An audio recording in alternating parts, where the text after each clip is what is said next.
name is Elizondo from Good Reason Houston. We're a nonprofit organization, and we're on a mission to increase the number of students learning in great public schools. One way that we work to achieve this goal is to partner with local school districts to tackle some of their biggest challenges. And today I'm lucky to be joined by Dr. Jenny McGowan, the Superintendent of Klein ISD. And Good Reason Houston's been working closely with Klein over the past couple of years, and we're really excited to have you on today, not to talk necessarily about the work happening in your district, but of course it's always fair game, but to talk about you and your journey as a leader and what you're most proud of. And we thought that that was a great way to honor some of the incredible female leaders in our region during Women's History Month. So thank you for making the time. Oh, awesome. Well, I'm very excited to be here, and we're so grateful for the outstanding partnership we have with y'all. Well, let's dive in. Okay. The first question for all those that will be viewing this is to learn a little bit about your professional career through the thing that you are most proud of. What are you most proud of from your professional career? Well, I'm so fortunate that I have deep roots here in Klein ISD. I actually started my career in education in the States here in Klein ISD as a classroom teacher. And so I've had the joy of journeying all the way through here in Klein, and of course now having the privilege of serving as the superintendent. So I think what immediately comes to mind for me, what I'm most proud of in my professional career is truly just our Klein family. You know, we have so many special people here in Klein ISD who, to me, represent the absolute best of the best of public education. And so when I think about, you know, the accolades the district has earned over the years, we have a long tradition of excellence in academics and arts and athletics, but I don't think in terms of awards, I think in terms of the people, because the remarkable, resilient, student-focused folks in our Klein family are really what makes me so proud, not only to be superintendent, but just really proud that this is where I've spent my entire career in education. And I know the Klein community is very lucky and feel very proud to have a servant leader like you at the helm. Thank you. When you think about your personal life and all that you have to manage both personally and professionally, what is one of your personal achievements that you're most proud of? Oh gosh, well, you know, I talked about my Klein family being the thing I'm most proud of professionally, and I would definitely say my personal family, my husband and my two children who are also Klein ISD students, they're what bring me joy every single day. They are what I'm most proud of in my life. I always tell folks that our parents are our most important and of course our first teachers, and fortunately I'm getting the privilege of being a mom, and the things that I learned from my kids and from the experience of being a mom I think have really not only, you know, delighted me in my life, but also have helped me as an educator and have helped me professionally to always look at everything that I see in our school district from the perspective of a mom. So yeah, I would definitely say my family is what I'm most proud of personally. In terms of the things that you have had to scale to be such a successful both mom and leader of a school system, when you think about all that you've been through over the course of your career, what can you share maybe about one of those obstacles and how you as a woman in this industry scaled that obstacle, knowing that the field of education has so many women leaders in it, but there are very few women in the most senior jobs in the industry.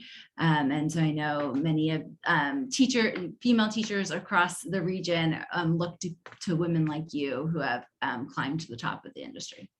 Yeah, you know, I will say that I've been very fortunate in Klein ISD that this has been a place that in whatever role that I've been in, there have been people who have come alongside me and supported me and have identified things in me, talents in me that maybe I didn't always see myself, and have then really worked hard to nurture and support those things.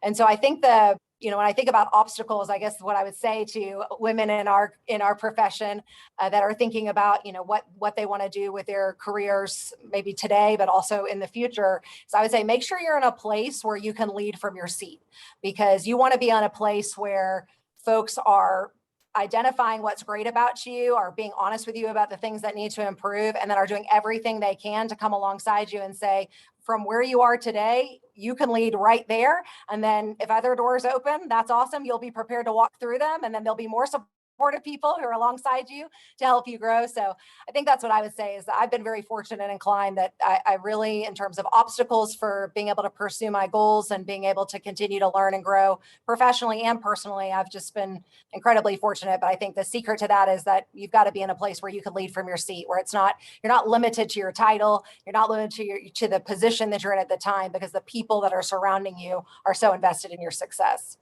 I love that. It really resonates. Leadership. I know I talk with my team a lot about how leadership is disposition, not position. And if you can't lead Well from your said. seat or your position, you really aren't operating like a leader at all.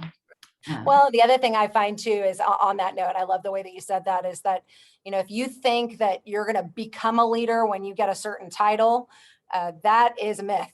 You can lead from right where you are every single day. You can grow and hone your leadership skills right where you are. And then certainly, will there potentially be other positions that come along, other opportunities to stretch and grow? Yes, but you don't want to be waiting for someone to give you permission to jump in and to serve and to lead and to help. Like, you don't need permission to jump in there and try to do good things for kids right where you are today. So that's what I always encourage, really all educators, but certainly women in our field.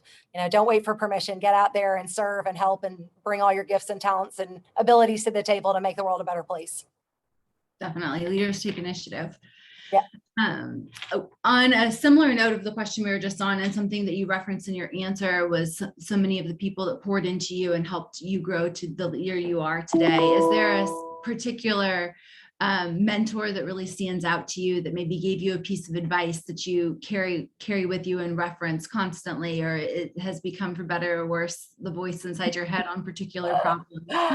Oh gosh. Well, there are definitely, as I said, I've been so fortunate and inclined that there have been so many people who have spoken into my life and have given me words of encouragement and direction and care. But certainly the first person that comes to mind is my mom. I think that's probably, hopefully, true for a lot of us. But my mom grew up in poverty. She didn't even have indoor plumbing until she was almost 10 years old. And she had a really difficult childhood in England. And she actually immigrated to the United States on her own with very few resources when she was 18 years old. And she made a whole new life for herself here in this great nation that we're all so proud to call home and that we love. And I think just watching her tenacity and her resourcefulness and truly her desire to serve and to do exactly what I was just talking about, to lead from wherever she was, no matter what her circumstances were. She is someone who believes you can make the world a better place every single day in countless ways. And so I think that when I think about certainly a woman, and the woman who has inspired my life the most, it's my mom. And so I'm proud and grateful for the sacrifices that she made to make my life possible, to make the opportunities that I've had in my life possible. I certainly would not be sitting where I'm sitting today if I hadn't had a woman like my mom to grow up under. So here's to all the moms in the world who are working hard and sacrificing and making it happen for their kids. My mom is on the top of my list for that, for sure. That's a really, really incredible snippet of your mom's story, and definitely inspiring to me. I have a toddler, and she didn't sleep very well last night, so I always need like nudges of those micro moments are making a really big difference. They are, and I will tell you that too. And you know what? I remember when I was a really, really young mom, and I had little ones at home too, and toddlers, and I remember people kept saying, "You're going to blink and they're going to be grown up." And now my oldest is about to go into high school next year. And even though I was really tired at the time and I was waking up multiple times during the night, doing all the things that moms and dads do, I will say that now I truly feel like I've blinked. And like I said, my oldest is going to be in high school next year. So you keep enjoying all those little micro moments. They're investments in your daughter, but they're also such gifts to you. And you realize that more and more the longer you go on the journey. Thank you. I'm going to work hard at that. Knowing for all the moms out there during Women's History Month, it's sometimes harder in the moment than it should be, but they are precious moments that are fleeting. They are. So if you were talking to your younger self right now, or women are starting out in their teaching careers, just joining district teams, is there a piece of advice you wish you could tell your younger self that you also think would benefit others?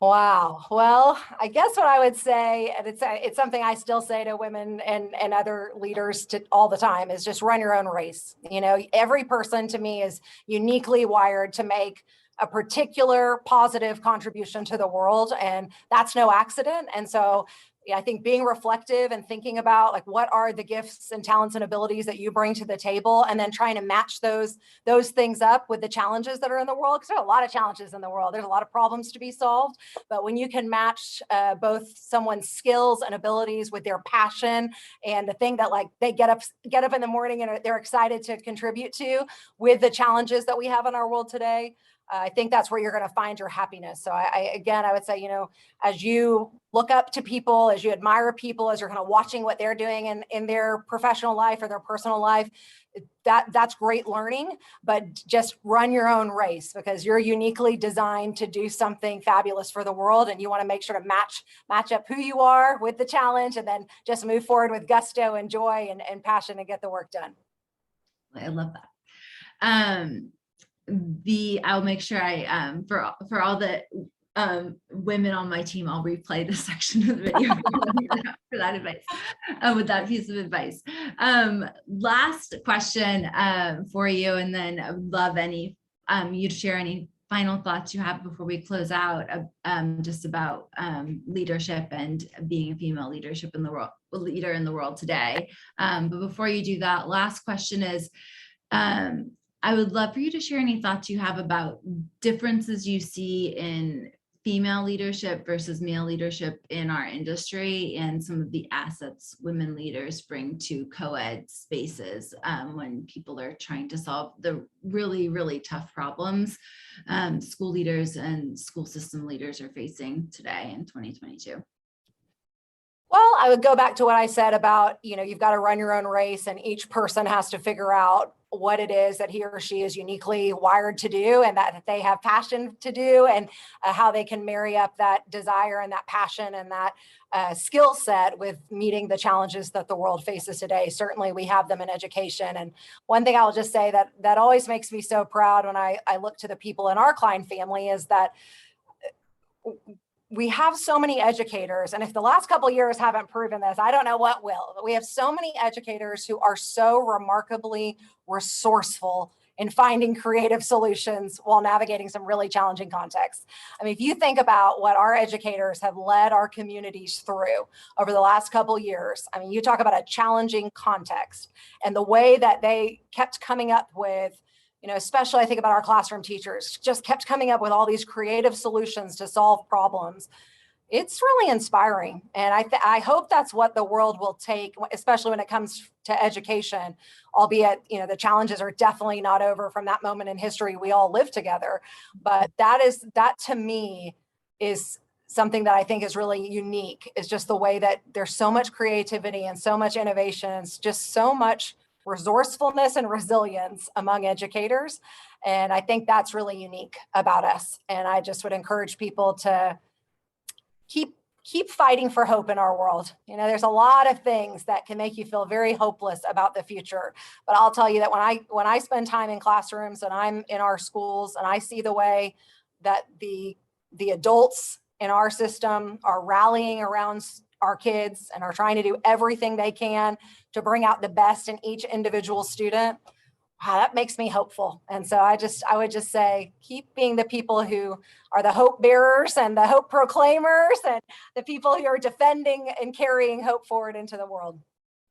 Well, thank you. I can't think of a better note for us to end on. And thank you for being such an incredible leader for students and teachers and principals and many, many others in the Klein community to look up to and emulate, and for putting our students first in all that you do. Well, thank you so much. And we're so grateful that we get to partner with y'all, and look forward to many more great things ahead for our kids. Absolutely. Thank you. Take care.